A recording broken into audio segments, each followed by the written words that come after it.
And then to travel from your country to another country with you don't know anyone, no family, no friends, that was hard. That was, I would say, like, first 2 years was like, I wanted to go home. Like, I'm not gonna lie, I wanted to go home. This is such a big thing, right? Hello and welcome to In The Game, Qatar's first sports podcast. Our podcast is all about the story, our guest story, the highs, the lows, the laughter, the tears. We learn what it's like to walk in their shoes and get an insight into what it takes to overcome the challenges and create the ultimate success story. Hello and welcome to In The Game, Qatar's first sports podcast. And it is a very special day for me today. I'm sitting with a national Qatari player, Mohammed. Thank you so much. Please introduce yourself. My name is Mohammed Muntari, and I play for Duhail club here in Qatar, and also I play for the national team here. Yeah, and so what position do you play? I'm a striker. I'm the one who scored the goal. Yo! Yeah, so. That's the glory guy, right? I mean, yeah, for football player, that's dear me, just that glory. What's it like? Can you remember the first goal that you scored that was going to mean so much? Oof. I've scored many, so I don't actually know like the first. But I would say my first one was my first debut in the Qatari league, and that was actually against Al Sadd with Raul and stuff. Dear me. And I was young. I was like 19. So to score on on that stage with Raul playing for the other team, and then ending up winning the game was a nice feeling. Like it was nice. So yeah, I'll say that one. Yeah. So let me go into a little bit more depth into how it all began for you. Even going back to the stage where you first remember kicking a football. I mean, that happened, back home. I mean, in Africa, every kid growing up, like, it's just football. I mean, it's just football, and school and football, But for me, it was kind of different because I grew up loving football so much that I have to stop everything, just to play football. And then, like, that's the only thing that made me happy back then. And then the feeling for, actually playing football, at a younger age, and then to get to where I am today, it's like every dream for every kid back home. Who was that person that believed? Which was the person in your life that actually believed in you? The one that said you're going to be somebody? I mean, I have a couple of people. Like, if I'm going to mention name, I have to mention all of them. Like back home. So, first was my mom, obviously, and my dad. Even though he doesn't like to, mention it and stuff, but I can see from his face, and the things that he always do for me. I mean, may his soul rest in peace. Like, I wish he was here now to see the person I am today. But yeah, that's life, Yeah. So and then my first manager, I'll call him my big brother. He was the one that helped me in terms of football items, football shoes and stuff, just to make the dream, And then the former Ghana national team player, I just mentioned his name recently in an interview. He was the one that saw my talent, and then I joined his team back then, and that's why I ended up being here. So, Whoa. Yeah. Whoa. And all those feelings, and I know that I've seen some of your interviews, and you're very much a family person. Family's everything to you. Yeah. And just getting those moments in the eyes. I see when I interview guests, I see people, their eyes light up. And I can see yours lighting up when you're talking about those people that meant so much to you. For me, it's just two people, like family and friends. Yeah. Friends. Some can be, I don't know, bad. Some can be good. But I got lucky to have the good ones. Yeah. And then they've been supporting me from day one since I got here. They've been with me for almost all the journey and stuff. And for family, it's family. Yeah. I mean, friends can come and go. Everyone can come and go. But family will always stay. Yeah. So they've been taking care of me, and that's the two people that I always hold them in my heart. Were you always the first person to get picked when you're in the playground? Yeah. Yeah, I was always the first person. I was always the first person. I chose him. Yeah. Sometimes I'm not lucky. I go to the bad team, just because I'm the one that is good. But that's it brings back memories, right? Yeah, in the playground. For sure. I can remember those. No, nobody ever wanted it. And if the captain was not being your friend today, it was the worst thing to be picked last. Right? You're not playing. If it's not your friend, you're not playing. So what was that dream like? The beginning of the dream. So everybody's saying how wonderful you are. You're getting into the national teams, and then all of a sudden something comes up and says, "Come to Qatar." What was your first feelings? I mean, to be honest, back home I was just playing football because I love playing football. I didn't know about the traveling, about the business side of football. I didn't know anything. I just want to play football and be happy. So when the chance of me moving to Qatar just came, I was first I was I don't want to go anywhere. I just want to stay home, play football, see my family, see my friends. That's the only thing that make me happy. But then they forced me. They were like, if you want to achieve what we all know you can achieve, you just have to make the big step. And I was like, yeah, why not try? And how tough was that in the beginning? Oh, it was tough, because imagine being here when you're 17 with no family, like you don't know anyone in a different world. And first 2 years was so difficult. Oh my God, I can imagine. Homesickness, did your family come with you? Or no. How many people did you have with you? I mean, I didn't have anyone, because I didn't know anyone. I was just by myself at 17 years. And then to travel from your country to another country with you don't know anyone, no family, no friends, that was hard. That was, I would say, like, first 2 years was like, I wanted to go home. Like, I'm not gonna lie, I wanted to go home, and then they managed to convince me to stay, and then I think they did the right thing. I think you did as well. I really do think you did. I've watched your interviews, and a fabulous story, absolutely fabulous.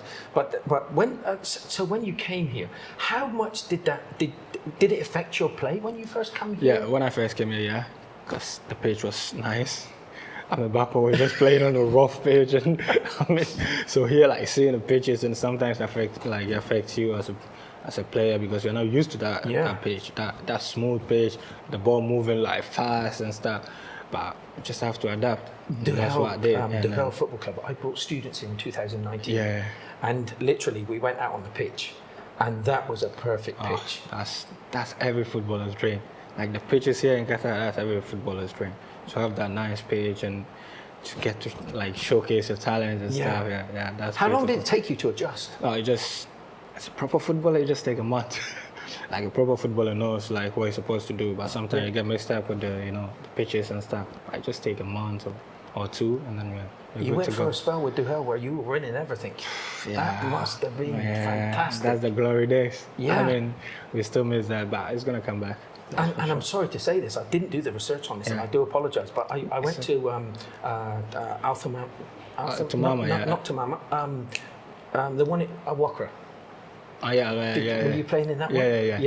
Yeah. I must admit, I got to say to you, because I remember you were playing. I think it was Al Sadd. I think you were playing. Yes. And that was, for me, was The Emir Cup. I think that's the Emir Cup. the Emir Cup. Yeah. That was that was the debut of the stadium. Yes. What a fantastic place that is. Yeah. That was the first time they played a game on that field, and then we were lucky to be on that field to play against Al Sadd and to actually lift the trophy at the end. It was so beautiful. Was it 3-1 or something? Yeah, it was, I think, 4-1. Was it 4-1? Yeah. It was 4-1, I think. Yeah, It was 4-1. amazing. Yeah, it was I've got to be amazing. honest. I was up in the stands. But then what I did was. But who are you cheering for, though? This is why. I'll tell you why. Okay. It was Al Sadd, because Al Sadd, and I know I've got feelings towards with Al Duhail, only because they treated us so well with the students. The students had an amazing time there, and I'm trying to get there again. So you might be able to give me the right person. Okay. But there was it was the drums. They always carry. They got the people doing the drums and the they're drums and chanting. everything. Yeah. Oh, that gives atmosphere, right? That just gives That's so beautiful. much That's atmosphere. beautiful. And the big boss was there, so you have to show him. My word. Yeah, my team is good. And I was like, Do you feel any nerves at those stages, at those big ones, or did you just zone in? just zone in. You have to zone in, because if you just sleep for a little bit, then you'll be nervous. You just don't accept to be nervous. You have to be zoned in, like fully concentrate, because there's a tax ahead. What was it that said Qatar is the right place for me? I'm 17 years old, and you're going through things. What was that one thing that said, I'm in it? This is going to be my future? After the first 2 years. The first 2 years. After the first 2 years. Because the first 2 years, the reason why I say it was hard was because I didn't get to the team like straight away. Because I didn't come here first because of Al Duhail. I came here, there was this team back then, it was called Al Jesh. Right. Yeah, Al Jesh was one of the top teams. So I got there, and then the first 2 years was really hard. It was really hard to get in the team, because there's some really quality players, and they already registered all the players. So Yeah. they were like, yeah, you have to wait. And in my dictionary, I never wait. I'm like either the first or there's no one. So it was kind of difficult for me. So, but then they managed to convince me to stay after 2 years.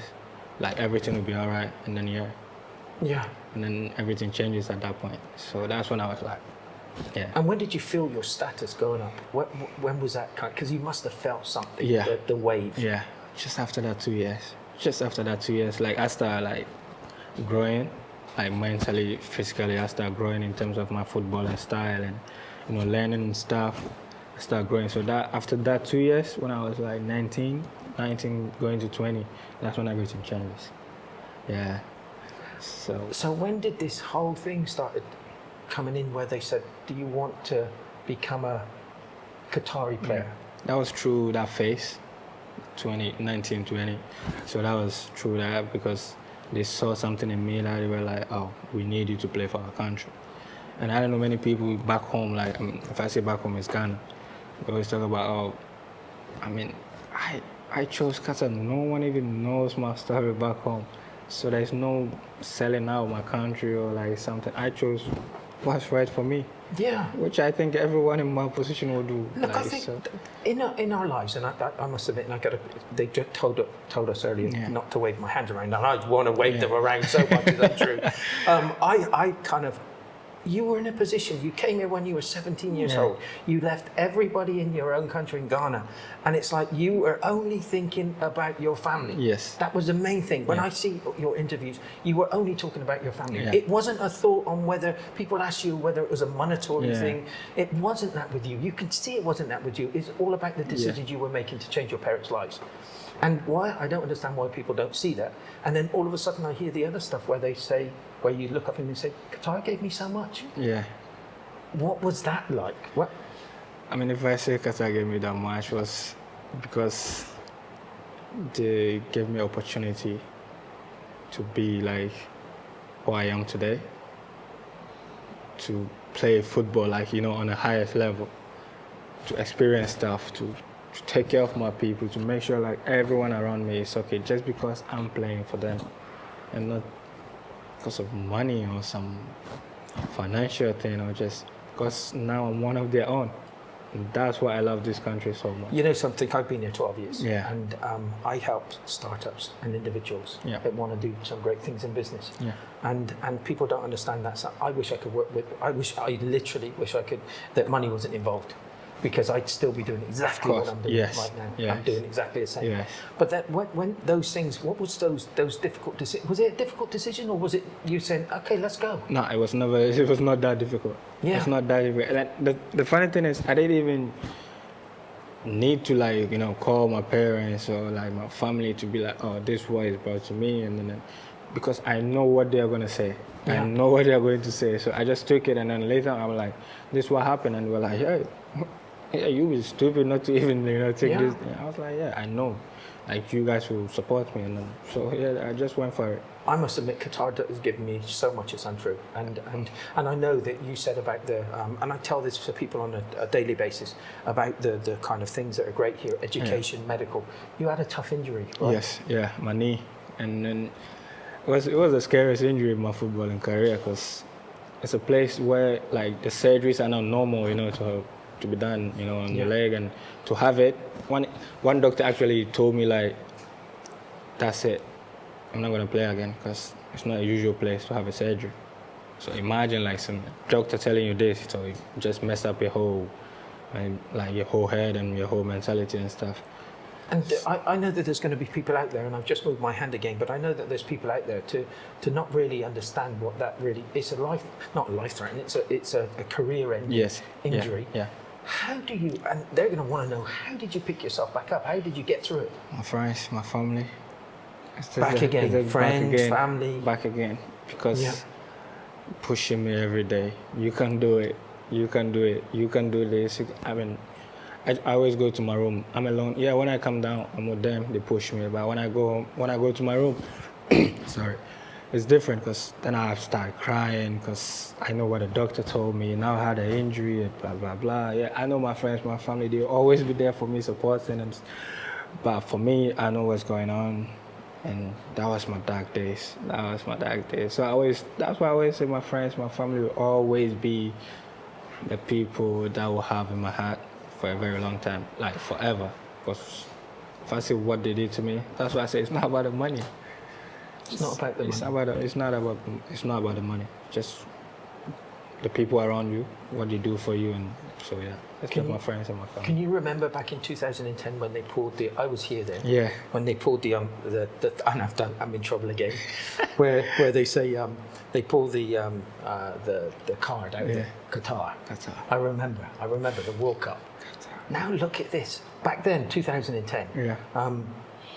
Did you think to yourself then that you could possibly be playing in the World Cup in one of the group stages? No. I'm not gonna lie, no.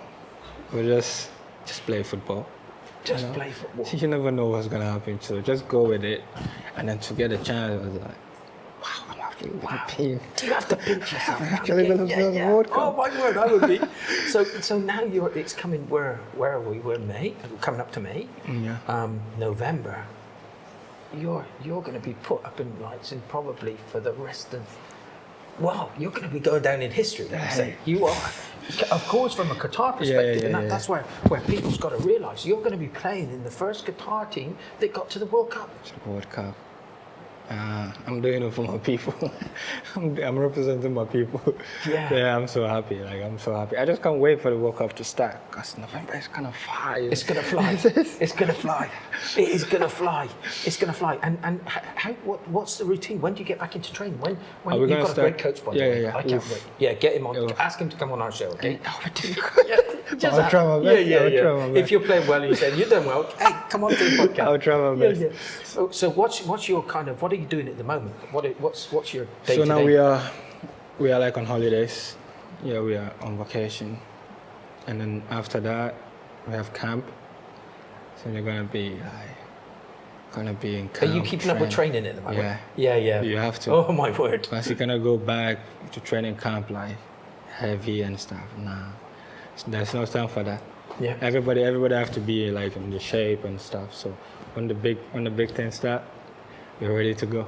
And do you kind of do they say to you, okay, you're on holiday, but you will not do jet skiing, you will not go on motorbike? No. They never talk about your holidays. They always say just take care of yourself. Yeah. Make sure you come back in shape. But just do whatever you want to do. It's your free time, but just be smart. How bad was it with the National League here? Yeah. The Al Sadd won, right? Yeah. That must have been a bit of a disappointment. I mean, Al Sadd is a great team. I'm not gonna lie. They are a great team. I'm not gonna lie, but I mean, I will always want Duhail to win, whatever, you know. Yeah. You're a good man. Yeah. You're a good man. I just have to support my own. So, but Al Sadd is a great team. It's a great team. So sorry, I took us off the World Cup. We're building up to this World Cup. Yeah. So you're going to be going back into training. It's going to be so difficult. I suppose it's going to be so difficult in the Aspire Academy. Yeah. Oh my word, the facilities you've got there. Whoa, you're going to be. I mean, have you seen it? I mean, you've been here for 12 years, so of course you've seen it. That's beautiful. Beautiful. That's beautiful. Like. That's what a footballer needs, you know. I'm bringing 50 students, and we're all going to Aspire to have a look at the place. You'll make them lie. You'll still be happy. The last time in 2019, we have some people. They said it's just like somebody brought something from outer space. Yeah, and just boom. Yeah, like that's so big. And imagine to be one of the players to actually train on that facility. Yeah, your own changing room. Yeah, you've got the whole office, and they've got all the first kit. Like you just pass by, you see your coaches, you see it, just like wow, I'm here today. Yeah, I know. But is it still just the beginnings? You're kind of, when you go into that environment, you've got people then making sure that things are done properly on your back and pushing you more. Every day. Sometimes, like as a player, you don't want to do this. It's like, no, I know you see your body is there, you don't want to do this, but you have to do it. That's how strict, the national team is. Yeah. And that's what made us successful to today. So just beautiful to be around. And I'm not going to talk about the different subjects about Ghana, but Ghana's in the World Cup, right? Yeah. So this is going to be, you're going to have one eye and the other eye is going to be over. Yeah. I mean, it's my country still, so, it's my country still, so I just have to support them. But you're giving so much, inspiration on both a national level here, but because there must be so many, and I know that we've got common friends with Mariama, and she's doing a lot of stuff with football back in there. So there's a lot of young kids with dreams. Yeah. You must be their inspirations, right? You must be one of those. I mean, the funny thing is, I do have a team here that I'm coaching. That is like the Ghana community. Oh, fantastic! Yeah. Good man. I mean, if you look back, you see the trophies there that we won. In the tournament. So that's my way and our way of like supporting those who don't have the chance, that I had. But I always tell them, just do what you love. You never know what's gonna happen in the future. You don't know who is watching, so just. And that's what I'm glad that we've gone over today, because 17, just 17. I remember when I left home at 16. Yeah. I was 16 years old. There was many tears, let me tell you, and I'm glad that you said that there was tears, because something I was going to ask you, but many tears, many loneliness, many not knowing where we're going with this, and we're just hoping that it was part of our journey. So when you came here, you didn't know that you were going to be part. No. Nothing of those. No, I didn't know anything about. Like, I just came here because they told me to come. First, I didn't want to travel like anywhere. I just wanted to stay home, play football, see my family, see my friends, be happy. When I came in, I told you earlier, on the first 2 years, I was like, it was a disaster. But then, because I didn't know anyone here, I didn't know nobody, I just have to live on my own at 17 years. I managed to do that after. So, but then after that first 2 years, everything started, building up, and then, so I managed to stay for like. Do you wake up some nights and think, in cold sweats, thinking, I am going to be in one of the biggest football competition in the world? And I always tease my friends. Like when we are here, we're sitting there, and then we do something. I'm like, you do know I'm gonna play for the World Cup. You do know I'm gonna play World Cup, right? So just better talk to me nice and stuff. Just a funny way. So that's so nice, that's so beautiful. I always mess with them. So sometimes I would wake up, pinch myself. God willing, I'm gonna play in the World Cup. World Cup. Yeah. So hopefully, fingers crossed. How are you gonna focus? If you're on that pitch at the opening ceremony, what's it gonna be like? How are you going to feel? How are you going to kind of get yourself? Because I don't care what you say that you just so in. That's going to be a little bit different, right? For me, my advice to them is, don't play music on the opening ceremony, because I'll be dancing on the field. I just need something, just to like take my mind off what's going on. That's how I zone out or I zone in, and I just need something that will like take my mind out of that situation. Just for me to be focused. Because if I'm thinking so much about the game, that's when the nervousness just comes in, because you've been thinking about the game always. So I just need something to take my mind off it. And you just don't know what's going to happen. In this game of football, dreams can happen. I mean, our dream as the national team is to win the first game. To win the first game and then to build on it going forward. So hopefully we'll get that out of the way. Hopefully. And who's the best team that you're looking to play? If there's one team that you would love to play. I mean, I want one of the big countries, like the Brazil, the Portugal, the Argentinas. That can only happen if you get past the group stage. And hopefully we can pass the group stage to meet this kind of teams. Because if playing against this kind of teams, build your confidence.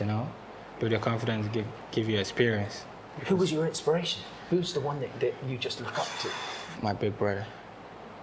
Now he's not playing, but he was my everything. He was my everything. He was a great player, but his career ended with injury, leg breaking injury. And I remember that I was sleeping when he broke his leg. So my mom woke me up and she was like, "A brother broke his leg." I was like, "What?" So I went to the room, he was lying down, and I just started crying. So for me, it's my big brother. I always look up to him, I always follow him everywhere he's going to play. I'm like, I want to be like you one day. And you know what? It's wonderful. I'll tell you why it's wonderful, because I was expecting you to say some footballer. Nah. For me, growing up was my big brother. I follow him everywhere. I take his bag. I follow him everywhere just to watch him play. Okay, let me ask you another question about a football player. So who's gonna actually give you being starstruck? So if you was in front of one player in this World Cup, who's gonna? I actually got starstruck once. Really? Yeah, that was my first time seeing a football player. I was Cristiano. He's gonna do it to many people. When we played against Portugal, it's a funny story because I didn't play that game. I was injured. So I was coming in to watch the game and they were like in the tunnel going to the stadium. So let's say I opened the door and then he was the first one that turned. And then so our face just went and I was like, oh, this is Cristiano. So I was like, oh, now I know what people are saying. Like, oh, he always gets to you just by looking at you. Yeah. So he just turned. I was like, wow. So all the game I was just watching how he moves and how, like, what he's doing on the pitch. So that was the first player that I got starstruck by. That was Cristiano. Dear me, you've got to, and I try and put myself into people's positions. Right? I love to empathise what you must go through, and I'm getting a wonderful feeling, and I'm just thinking to myself, do you realise the enormity of this whole thing with going into the World Cup, going into play matches at the biggest competition in the world, where Qatar and you're part of the national team are going to be partaking. You're going to be etched in history forever. Like just stamping history, and hopefully I'll be part of the players that will be like, you know, with no injuries, praying to God. And I mean, it's a wonderful feeling to even think about, you know, what is going to happen, like who you're going to play with on the biggest stage of football, you know. Just crazy to even think about. There's no words for that. No, you just have to leave it. Yeah. And and now because there's not any other questions. I just want to see you now perform. I want to now. Before I was saying to myself, I'm not even going to go to the matches. I'm just going to go and absorb all the different nationalities and enjoy everything that's coming. You have to watch our game. You have to watch Qatar. Of course, I've got my shirt, and I was going to bring it here, and I thought, is he going to think I'm? Because I got my Qatar shirt. Yeah. So I thought, should I get him to sign my shirt today? And I thought, should have brought the shirt. I should have brought the shirt. Always sign a Qatari shirt. Always sign it. So should have brought. I'll make sure that Mariama can send it to you. Yes. But what's your ambitions after? And let's not take away from what you're doing in football. But what do you want to do eventually? You've got a legacy to be able to develop now. For me, I always want to be around football. So that's why I started the whole thing with the Ghana community as a coach, and then so I want to be a football coach. Like when this whole thing is over, I still want to be around football because I love football. I just can't go a day without football, so I just have to be around. I saw you like table tennis too. Oh, I'm good at table tennis. We'll play afterwards. Okay? I'm good at table tennis. I'm not very good at table tennis. I just saw in one of your interviews that you like that. You should have hit that ball really hard at her. It was. I was hoping that you was going to go ping it right. I was just leaving it. Just going with the foot. No, it was really good. But that's the. How do you? And with your legacy, one of the things that I want to say is your mum going to be? Is your mum here in Qatar, or is she back? She have to be. She's got to be here. Yeah, I was going to say she's got to be here. Oh, else she'll kill me. Yeah. I'm glad my uncles, my aunties, they were like, "Oh, we're coming now. You have no excuse now. We are coming now." You've got a big enough place here, right? I'm like, I would think about it, but my mom, she's definitely coming. She's definitely coming. What a moment that's going to be. Yeah, I know she'll cry and thank God I will not be around to see the tears. So. Because I'll be in camp or something. She'll just be. But that's going to be magnificent for her. Yeah. I just wanted to see a smile on her face. I'm doing this because of her. So. So. And so, who looks after you here now? What? Me. Give a good shout out for your team here. Me. Have you got a chef here as well? Chef? Who does the cooking? He's sleeping. He's sleeping. Yeah. Good cook. Yeah, he's a very good cook. And what's the type of meals that you have? You know, the local food, the Ghana food. Yeah. And he's the one who's always finishing it. So. That guy over there. So he's always finishing the place. So they're the people that they're taking care of me. That's what I'm saying. Like, without them, I don't think I'll be able to like even live in this place. And on this note, I know it's with you, it's your family and your people. Yeah. And I just want to I don't think there's any better time. You're going to be in the World Cup. I can't wait to see you. I can't wait. I want to see you score a goal. And hopefully. Because I want to tell I've got 4 kids and 5 grandchildren. I know that guy. And I know that guy. Come and please watch one of my interviews, okay? Come on, look, he's just scored 5 goals. Come on. I wish you all the best, but I'm glad that we're kind of virtually ending on how important your people are. I actually saw your interview with Abasi. Oh, did you? Yeah. Abasi, he was a nice person. And I'm going to carry on talking because it's all about people, right? Yes. That man is truly amazing. Yes. He was really important to me and my career here, and for my people too, as you say, because I've got a great team. And he was. I went to his office one day in Alberta Tower, And I'm glad I'm giving a shout out for him like that. Because I went for a meeting with him. He said, yeah, come and meet me. And I knew he was a big guy himself. Yes. And I thought, okay. And I sat in his office. I think, yeah, this is going to be really good. He said, would you like a coffee? I said, yeah, I'd love a coffee. Okay, he made a call. And then he said, you need to go to the 40th floor. Yeah. And I'm like, I hate you. I've not even got my coffee. But that man, with that just one call, he said, no, you need to go to the 40th. Yeah. Because my whole life, really, it just changed into so much. I wouldn't have been doing the podcast today. Yes. That's for sure. Because what I did was we were doing street soccer and we were bringing students from the UK, and somebody noticed I was doing all these different things, and he said, do a podcast. And I was like, And it was all from Ahmed Abbasi. And what it was that going upstairs to the 40th was the best thing, because all of a sudden doors open. That's open, yeah. And now he's always been my friend. He's a nice person. Oh my word. He's a nice person. And another one, so I've done sports tech hackathons. So I help young kids that want to do their startups. And at weekends, he knew he was always going to get a call, because if I ever needed some market research or any of those things, then I'd be calling him at the weekends. And literally, I'd be getting this information from them, and they were winning the competition because they were getting real, because they would say, yeah, we got this information from... And I'm constantly calling him, and he's saying, he's got anything I need, he'll he's a nice person. He's a very nice person. There's nothing you can say about Basi. No. He's a great person. He's a great person. He's a leader. Yeah. I'm so proud to have interviewed you today. No, it's been a one pleasure. of those amazing moments for me. And it's going to live with me for a long time. I'm so grateful. It's a pleasure. Everybody, thank you for listening to this one, because this was kind of special for me, and I hope it was a bit special for you. Don't always look at people and judge them. Look at their story, listen to their story, understand what they potentially went through, and where they follow their dreams and aspirations, and where they do it for the right reasons, for their family and their support, their team. Because this one story is he didn't know. He just didn't know that he was going to go in at the age of 17, that he was going to appear in a national team playing in the World Cup. What an opportunity that's going to be. So everybody, thanks for listening, and until next week, bye for now. Thank you so much. You're welcome, sir. You're welcome.